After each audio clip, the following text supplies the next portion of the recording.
Well, the whole thing that we're doing today is we're talking about the need for foster families. And because you both work with foster families day in, day out, you are the experts on this. I was shocked when I saw the statistic. There's 138 children in Tuscaloosa County that need foster homes. There's only 30 qualified homes that are active right now. How does that play out for the children that you work with? Well, a lot of times what it ends up happening is once they come into foster care, since there's not enough foster homes here in Tuscaloosa, they might have to leave and go to some other city, who knows how far away, and they're uprooted from their town, their family here, their schools, their friends, and everything they know, and having to go miles and miles away. And so for those children, coming into foster care was already traumatizing. And that's just adding, to go through that is just adding more pain to an already devastating situation. Erika, you have a case where the children right now are far away. They're far away from their home base here in Tuscaloosa County. 3.5 hours. So these are two children. Tell me about that case. They're two kids. Their ages 3 and 4. They're siblings. And they are placed about 3.5 hours away from Tuscaloosa just because we didn't have the need in Tuscaloosa County for them. And not only that, they have 3 parents who are from Tuscaloosa County who we have to arrange visitation for. And they all get visits every other week. So just imagine having to either get those kids 3.5 hours or get their parents 3.5 hours. And not only that, like when our kids have issues or something that they experience in their foster home or like in their daycare setting, like we want to be close. We want to be able to support those foster families. And we can't do that when I'm on the other side of Alabama. So they're 3 and 4 years old, and they're more than a 3 hours drive away from anybody that they really know. Yes, ma'am. For those children, and I think anybody watching who knows anything about children, consistency is key, routine is key. I would imagine this would all manifest itself in their behavior at some point. It does. It does, yes. It does. For example? Like right now we're doing visits with those kids, of course, every other week with their parents. And after the visits, it's hard because not only do they only get to see the parents every other week, but it's kind of confusing for them. So now I got to sit through all of my confusion and think about like what's happening in my life, what's going on. Like they bring me here 3 hours to visit with family, and then I have to go back 3 hours to a foster home where I'm supposed to be comfortable with people who I've never known, I've never met. And so it's hard. And that's a lot of school they might miss too if you're having to transport them, let's say from Mobile to Tuscaloosa and then back, they might miss a whole day of school every other week for that. And it's just a lot for kids to have to experience and to have to go through. That's their whole life is, just shaken up from.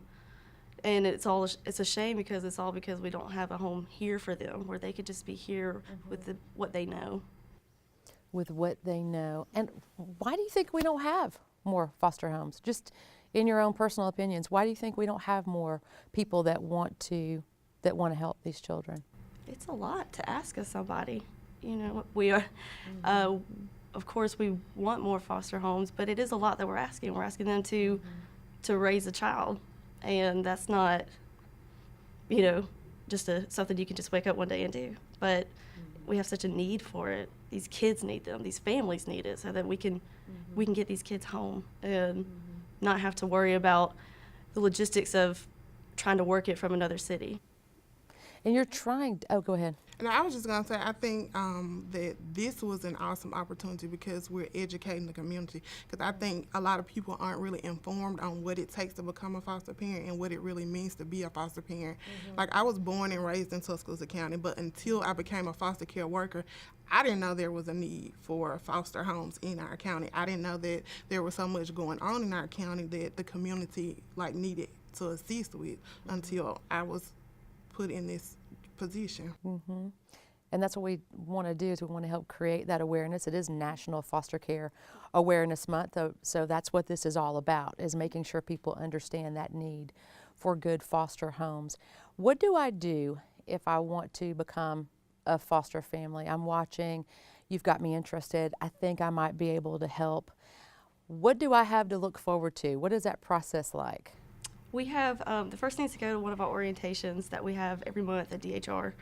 And you can contact the main office and attend the orientation. And then we have a 10-week educational class called TIPS that is where we educate foster parents on trauma that children experience and what it looks like to be a foster parent and what's going to be expected of them and what's expected of everybody involved.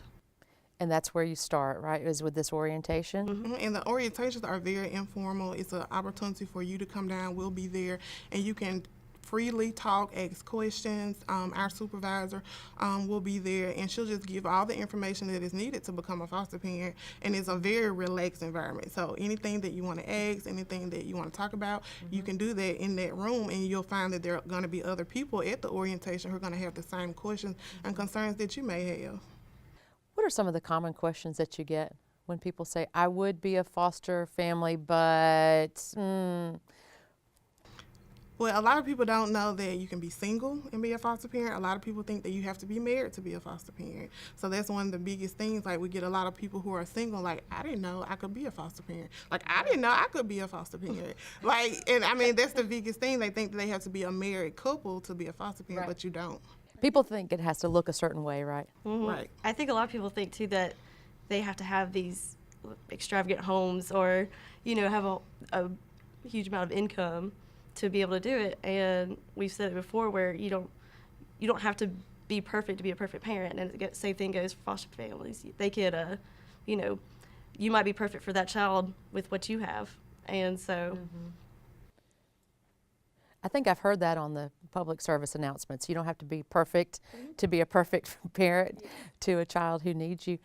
But it gets real personal real quick, does it not? When you sign up for this, it gets real, doesn't it? yes. Yeah, we want to know about you. We want to know who you are, who we're putting our kids with. So you do have to open up a lot, and kind of tell us about yourself. But it's just so that we can make sure that our children are getting a good home. But yeah, they have to open up a lot, Tell me what home study means. Is that something that a foster parent has to go through? We have to address their home. We have to look at it and make sure it's safe and go through, make sure they have all the guidelines that we need met. For example?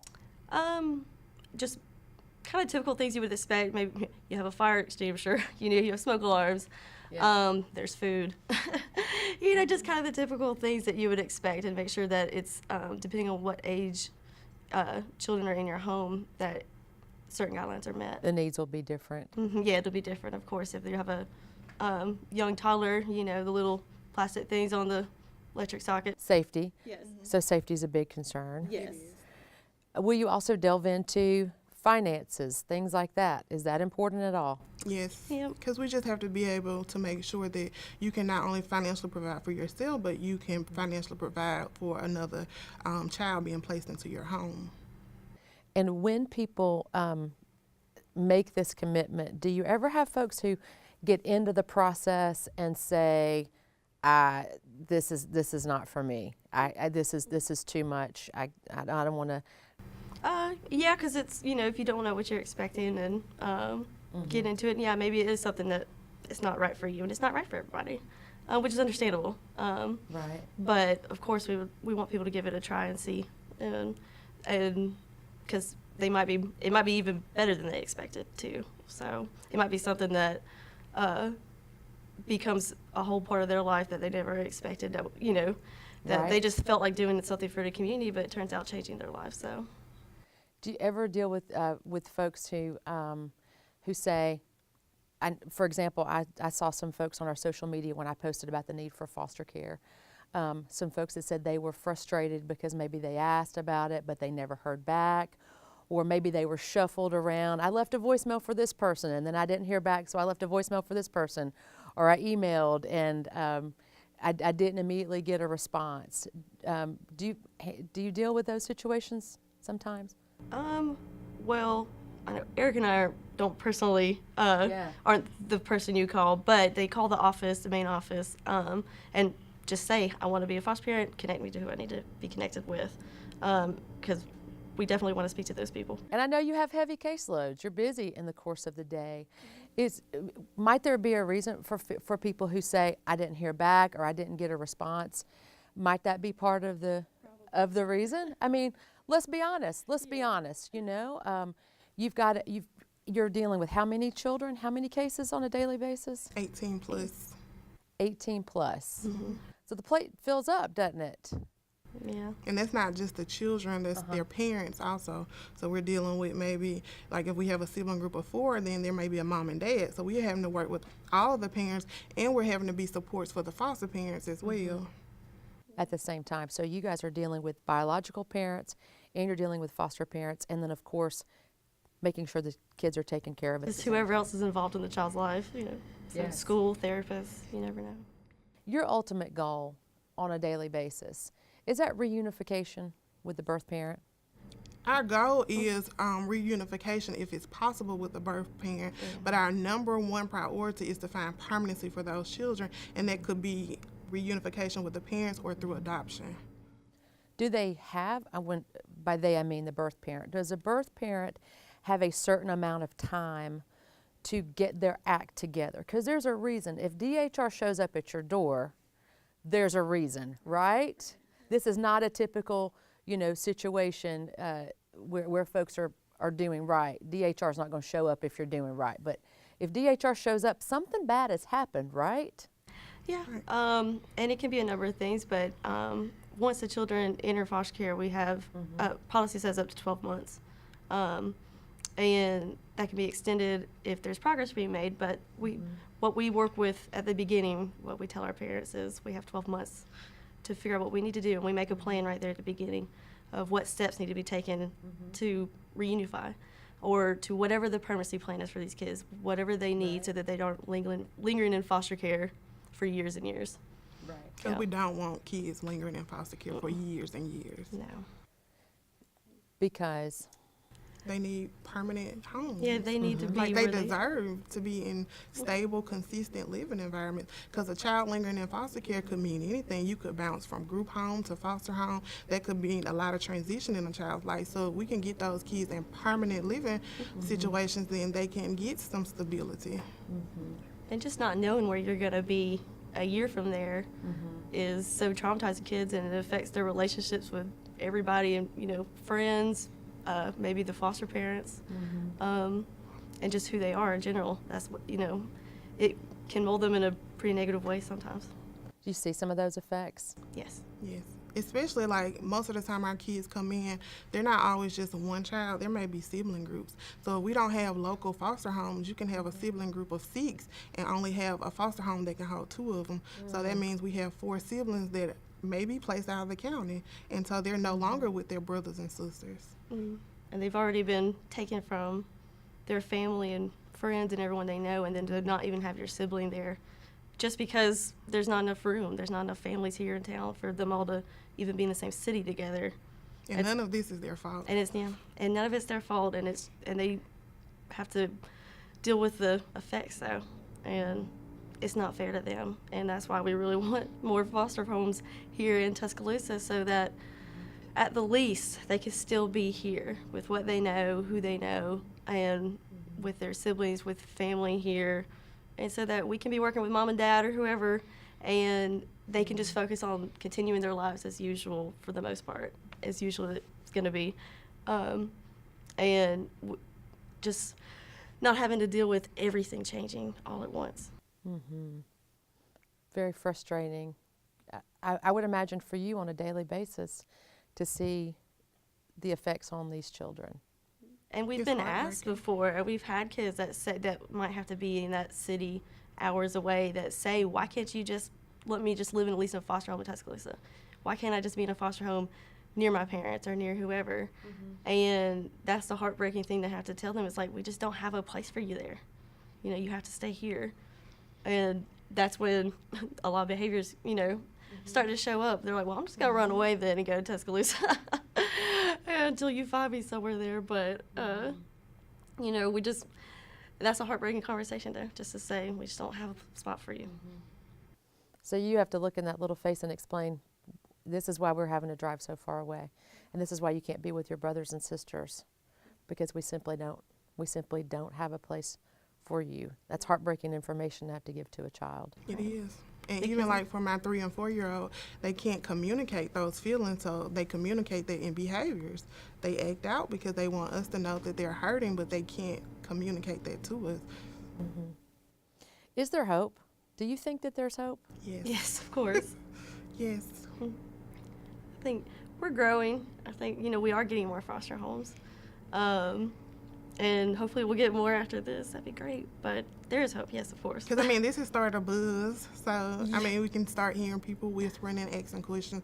And that's pretty much what we needed. Like, we just needed to get the information out there so that people can know that you can be a foster parent. So we're here waiting. Call us. Well, let's talk about some of the hesitancy that people might have. We've heard from a lot of viewers on our social media pages that say, I can't handle all the red tape that comes with this process, that comes with the process of becoming a foster parent. To that you say what? Yes, there's a lot that they have to, that's expected of them, and a lot of things that they're going to have to go through. It is a long process. But it's all because this is a child that they're caring for. And it's our jobs. These are children that are already coming from traumatizing situations, and we have to make sure that if we place them in a home, that this is going to be a safe and nurturing home, and not just any home. And we don't want them to go through any more trauma than they've already been through. So, yes, it is a lot that they're going to have to go through, but it's so that we can try to protect our kids. But going through it, when it's all said and done, you're making such a difference in a child's life, and it is, we think, pretty worth it. Pretty worth it. Yeah. Pretty worth it at the end to go through all that and be there for that child and be that person that we've seen so many foster families be able to do. It is very rewarding. It is. Even as a foster care worker, when we get to see kids reunify with their families, that is what it's all about. Or even those kids who don't get reunified with their families but find their forever homes, that's why we come to work every day. So it's very rewarding. I have one of those children who's found her forever home. I adopted, through the DHR system, and I know that's one of the questions I get all the time as people go, oh, what was the process? What was it like? Was it terrible? And I don't even think about the process anymore.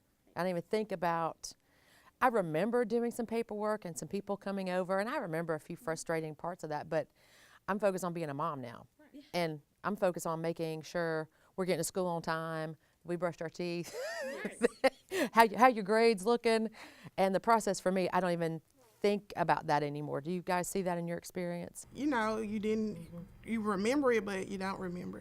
It's just like me, I'm a mother being in labor at 23 and a half hours. I remember it, but it was worth it in the end. I would do it all over again if I had to. That's a good way to put it. Nobody goes around, going back and over and over talking about what labor was like. Right. First of all, none of us wants to hear that. But we don't relive that. We don't relive that unpleasant part over and over and over, is what you're saying. Right. It's just like we had to go through training for our jobs. A lot of jobs require you to go through training, but once you get past the training, you don't really focus on the training part anymore. Mm-hmm. That's a perfect way to put it. Yeah, because we're just on the job after that. Right. Mm-hmm.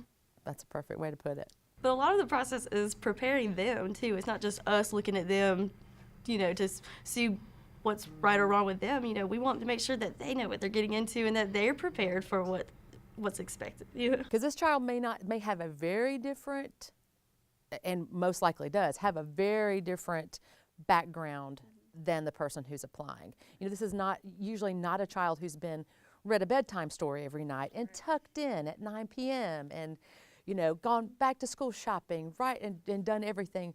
There's been some problems that have led to this point that people have to be ready to recognize and deal with.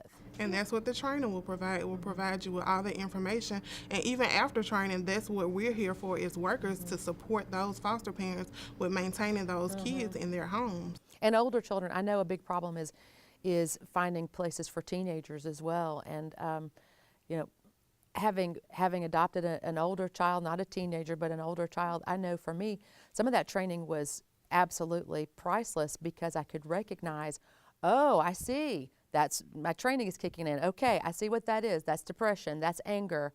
That's, and you have to learn how to recognize that as a parent. And one thing that people say to me all the time, oh, you adopted a 7-year-old. Good for you. You got to skip the terrible twos. I'm like, well, but there's also some other baggage that comes along that you do encounter, and that's just the truth. And that doesn't matter what age they are. I know a lot of people come to orientation and they have where they want 3 and under, or they want babies, but they have to think about their training is going to help you even if you get a baby placed in your home. In 3 or 4 years from then, it's going to teach you to deal with those behaviors that you're still going to see. And kids, they act out their feelings. And so this is a lot they're going through. And so it's probably not going to be that pleasant all the time. But we want them to be trained and prepared, fully prepared for that. That's the importance of going through everything they're going through. But if you hang in there, you can get on the other side of that. Right. You will get on the other side. Yes, absolutely. And we've seen so many foster families that have that turned out to be that child's forever home, and that, that person in their life that they went to, and even after years later when they were an adult, they still call that person. That's their go-to. And if they hadn't gone through that training and just gotten through over that part, that child wouldn't have that person. I'm seeing both sides of this because, we're our daughter's forever family, but she still asks about her last foster family. They're invited to birthday party. They're still a part of our life. We still call and check in and talk to them. I mean, they were absolutely priceless. Yeah, how important they are to her. Yes. And that's like how we want this to work. Even for those kids who go back to their biological families, we will still like for the foster families, if they can, like continue that connection, because they were a part of that child's life. They will be forever. You touched on something, Erika. That's one of the things that I hear also is, gosh, I don't know that I could ever foster, because then, they get the child gets reunified with the biological family, and I'm never going to hear from them or see them again. But there's an opportunity in most cases, right, for that foster family to still have a connection back to that child, right? There is, because even as the whole team, like the foster family sits on our team when we're working with these families, and they communicate, they grow together, like they help us with visits sometimes. So they meet the biological parents. So we would like for them to have a working relationship where they're working together throughout this whole process for reunification, for the kids to return to their parents. So like they're growing together.